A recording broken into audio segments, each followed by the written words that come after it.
Hola a todos y bienvenidos a esta nueva inmersión profunda.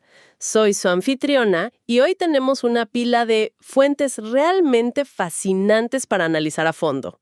Hola a todos. Qué gusto acompañarles hoy en este análisis. Y sí, hoy tenemos material buenísimo.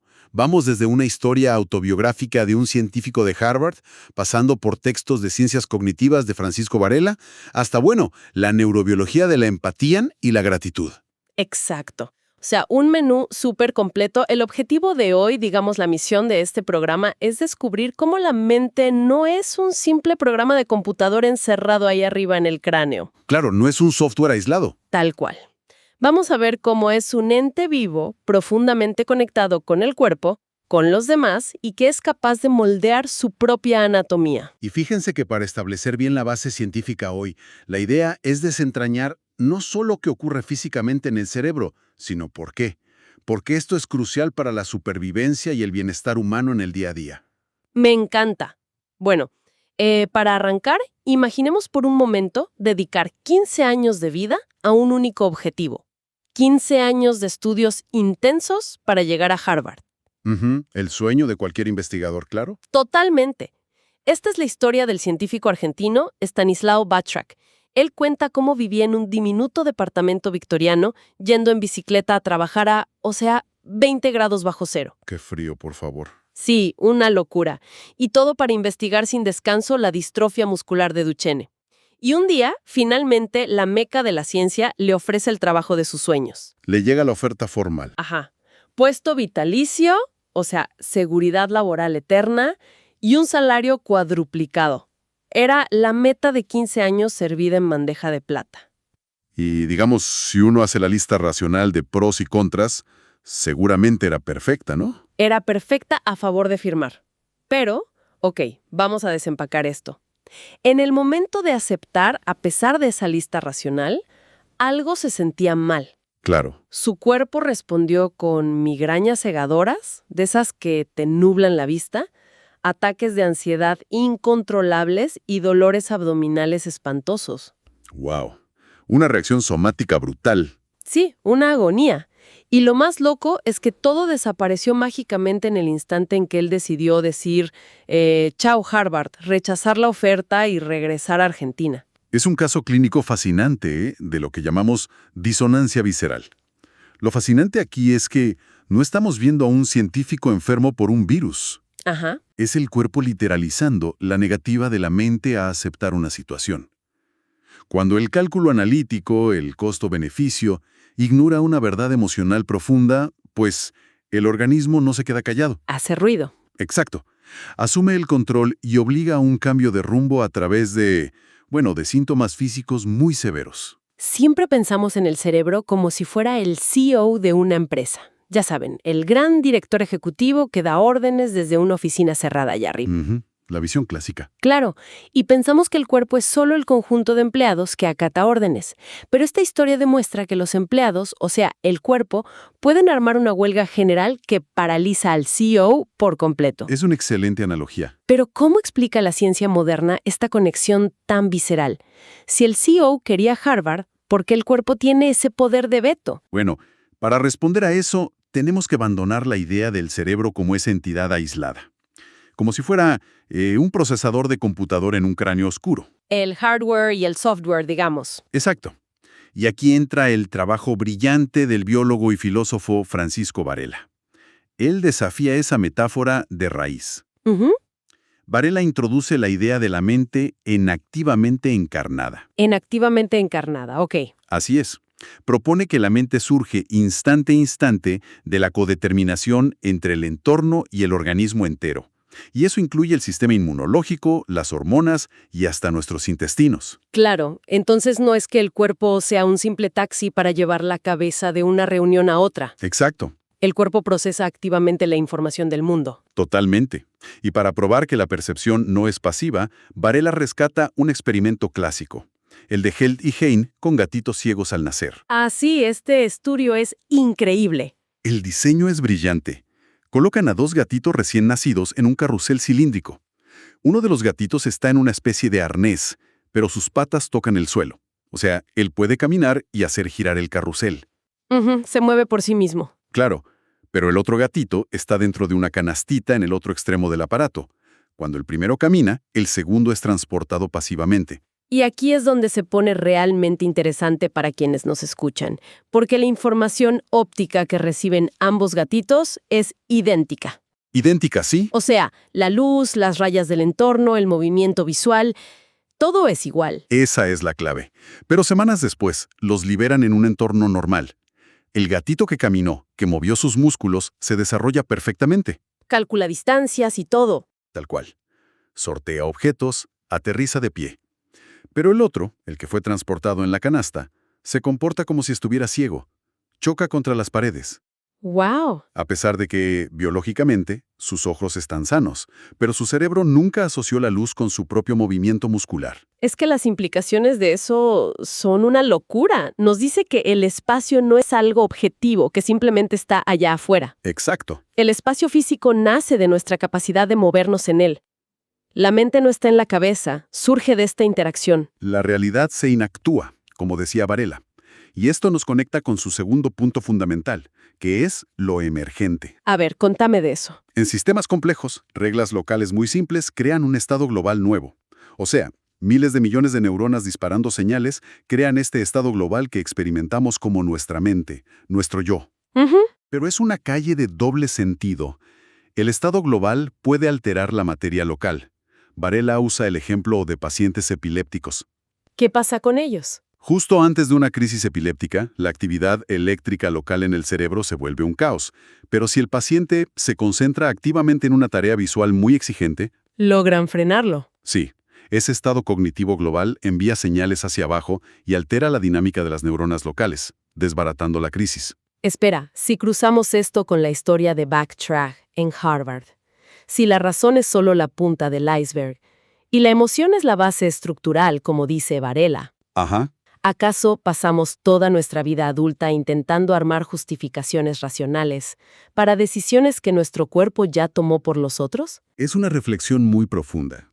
Y sí, la razón opera sobre una base afectiva que ya está funcionando.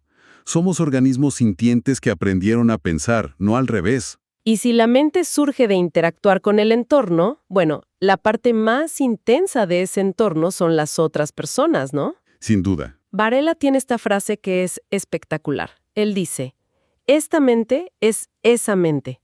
Y creo que esto nos sirve de puente perfecto hacia el trabajo de Luis Moyalbiol sobre la neurobiología de la empatía. Es que ahí entramos en la arquitectura neuronal pura.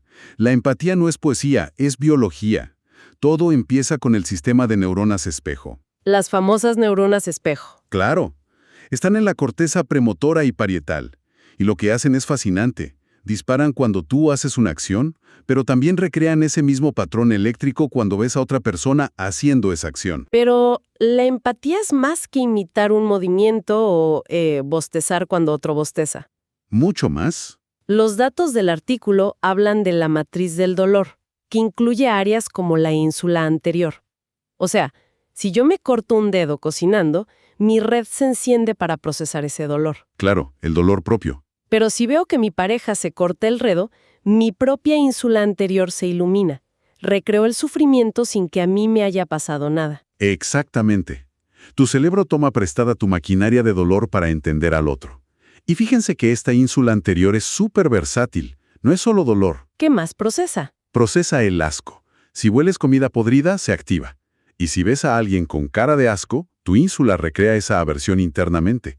Hasta procesa el placer de ver a alguien beber algo rico. ¡Qué locura! Y las fuentes mencionan detalles reinteresantes sobre las diferencias de género en esto. Así, los estudios de neuroimagen. Ajá. Dicen que las mujeres muestran mayor expresión de algo llamado el ritmo mu y que usan más las redes del hemisferio derecho en tareas de empatía espontánea. Es un indicador muy fuerte de que el sistema espejo está más acoplado en esos casos. Y el tema de los neuroquímicos también es clave, como el rol de la oxitocina. Que siempre nos venden como la hormona del abrazo. Pero el estudio tira un dato espectacular. A ver. Dice que la oxitocina sí aumenta la empatía general, pero en individuos egoístas no funciona así. En ellos simplemente reduce la activación de su propia amígdala frente al dolor ajeno. O sea, se calman a sí mismos en lugar de ayudar. Exacto. Usan la hormona para no estresarse por el otro. Pero espera, te tengo un desafío acá. Dime. Si estamos biológicamente programados para sentir, o sea, literalmente sentir el dolor del otro a través de la ínsula, ¿cómo hace un cirujano para operar sin desmayarse? Esa es la pregunta del millón. Un paramédico colapsaría en una emergencia si esto fuera 100% automático. ¿Sí? Y para responder eso, el estudio nos habla de los expertos en acupuntura. Es la prueba de que hay un cortocircuito voluntario. ¿Cómo funciona eso? Si a alguien sin formación médica le muestras un video de agujas perforando la piel, su matriz del dolor se enciende como un árbol de Navidad. Sienten ese contagio automático. Porque la ínsula les grita, nos están clavando una aguja. Tal cual. Pero cuando escanean a los expertos en acupuntura viendo el mismo video, su matriz de dolor no se activa. La apagan. La regulan. Activan otras áreas, las cortezas prefrontales mediales y la encrucijada temporoparietal, áreas de regulación emocional. Si conectamos esto con el panorama general, nos demuestra que la empatía se puede modular cognitivamente. Entonces, ¿qué significa todo esto? Si el cerebro es tan moldeable que un médico puede aprender a no sentir dolor empático y a la vez es tan poroso que te enfermas si ignoras tu cuerpo como vimos en Harvard. La neuroplasticidad en acción. Exacto. ¿Cómo podemos entrenar intencionalmente esta plasticidad para nuestro bienestar? Y acá es donde entra la clínica de la gratitud del grupo Sinapsis. Es un punto vital. Hay que quitarle a la gratitud esa etiqueta de ser solo espiritualidad suave. A nivel neurobiológico es una herramienta pesada. Totalmente. En resonancias magnéticas, vemos que practicar la gratitud activa la corteza prefrontal medial y el estriado ventral, que es el sistema de dopamina. Pura motivación. Y no es solo decir gracias por educación, es que reduce el estrés físicamente. El informe dice que baja los niveles de cortisol al modular el eje hipotálamo-adrenal. Y eso es importantísimo. Claro, porque el cortisol crónico te atrofia el hipocampo, o sea, agradecer literalmente protege la memoria. Y no solo la protege, promueve la reserva cognitiva, aumenta la flexibilidad mental y baja esa rumiación obsesiva que solemos tener. Me encantan las prácticas que detalla la fuente. Escribir un diario de gratitud con solo 3 cosas específicas al final del día. O enviar una carta de agradecimiento. Incluso hablan de la microgratitud. Eso. Tomarse 30 segundos en un día caótico para reconocer algo positivo. Todo esto aumenta físicamente el volumen de materia gris en la corteza. Por el principio de que las neuronas que disparan juntas se conectan más fuerte. Es como si la gratitud fuera un gimnasio de alta intensidad para la corteza prefrontal. Un entrenamiento que crea un escudo neurobiológico contra el estrés. Es un resumen perfecto de cómo esculpimos el cerebro. Hemos hecho un viaje tremendo hoy. De verdad que sí. Transitamos desde la innegable respuesta física de un científico al ignorar su verdad. Pasamos por Varela y la mente encarnada que nace del movimiento. Y llegamos a esta arquitectura que nos conecta al dolor del otro. Y que podemos fortalecer activamente con la gratitud. Exacto. Esto nos plantea una pregunta enorme sobre cómo vivimos nuestras vidas diarias. No somos entes pasivos. Y para cerrar este análisis de hoy, me gustaría dejarles a quienes nos escuchan un pensamiento provocativo final, algo para darle vueltas en casa. A ver, adelante. Si nuestro espacio físico nace literalmente del movimiento corporal, si nuestro propio cerebro enciende alarmas de dolor al ver la herida de otra persona, y si nuestra materia gris cambia físicamente solo por el acto de agradecer a otro ser humano, entonces, ¿dónde termina realmente nuestro propio yo y dónde empieza el resto del mundo? Wow. Quizás la idea de que somos individuos completamente separados, cerrados sobre nosotros mismos, es la ilusión óptica más grande que la evolución nos ha hecho creer. Es una reflexión brillante para llevarnos hoy. Ha sido un gusto desarmar todo este material. Totalmente. Sigan cuestionando todo, investigando, y nos volvemos a encontrar en la próxima Inmersión Profunda.